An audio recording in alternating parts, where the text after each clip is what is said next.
اور اس سے بڑھ کر ظالم کون ہوگا جو اللہ پر جھوٹ باندھے؟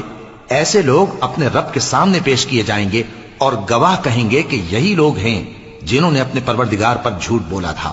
سن رکھو کہ ظالموں پر اللہ کی لعنت ہے، جو اللہ کے رستے سے روکتے اور اس میں کجی چاہتی ہیں اور وہ آخرت کا بھی انکار کرتے ہیں۔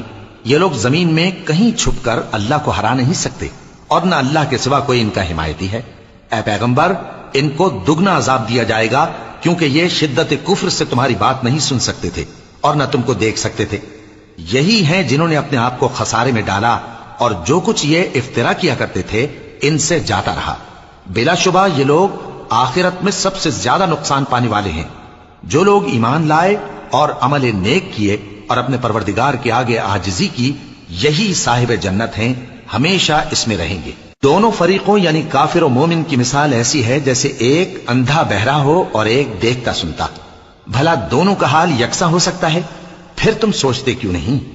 اور ہم نے نوح کو ان کی قوم کی طرف بھیجا تو انہوں نے ان سے کہا کہ میں تم کو کھول کھول کر ڈر سنانے اور یہ پیغام پہنچانے آیا ہوں کہ اللہ کے سوا کسی کی عبادت نہ کرو، مجھے تمہاری نسبت دردناک عذاب کا خوف ہے۔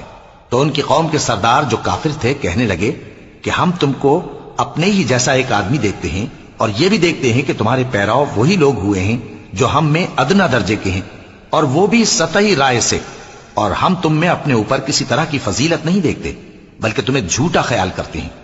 فرمایا کہ اے قوم، دیکھو تو اگر میں اپنے پروردگار کی طرف سے دلیل روشن رکھتا ہوں اور اس نے مجھے اپنے ہاں سے رحمت بخشی ہو جس کی حقیقت تم سے پوشیدہ ہو گئی ہے، تو کیا ہم اس کے لیے تمہیں مجبور کر سکتے ہیں جبکہ تم اس سے ناخوش ہو؟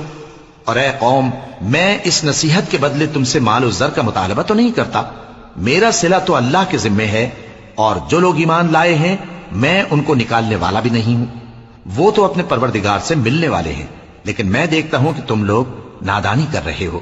اے میری قوم، اگر میں ان کو نکال دوں تو اللہ کی گرفت سے بچانے کے لیے کون میری مدد کر سکتا ہے؟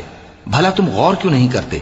اور میں نہ تم سے یہ کہتا ہوں کہ میرے پاس اللہ کے خزانے ہیں، اور نہ یہ کہ میں غیب جانتا ہوں، اور نہ یہ کہتا ہوں کہ میں فرشتہ ہوں، اور نہ ان لوگوں کی نسبت جن کو تم حقارت کی نظر سے دیکھتے ہو یہ کہتا ہوں کہ اللہ ان کو بھلائی یعنی اعمال کی جزائے نیک نہیں دے گا، جو ان کے دلوں میں ہے اسے اللہ خوب جانتا ہے۔ اگر میں ایسا کہوں تو بے انصافوں میں ہو جاؤں۔ انہوں نے کہا کہ نوح، تم نے ہم سے جھگڑا تو کیا اور جھگڑا بھی بہت کیا، اب اگر تم سچے ہو تو جس چیز سے ہمیں ڈراتے ہو وہ ہم پر لا نازل کرو۔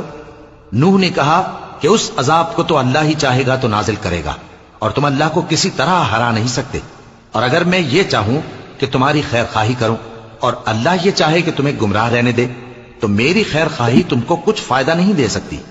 وہی تمہارا پروردگار ہے اور تمہیں اسی کی طرف لوٹ کر جانا ہے۔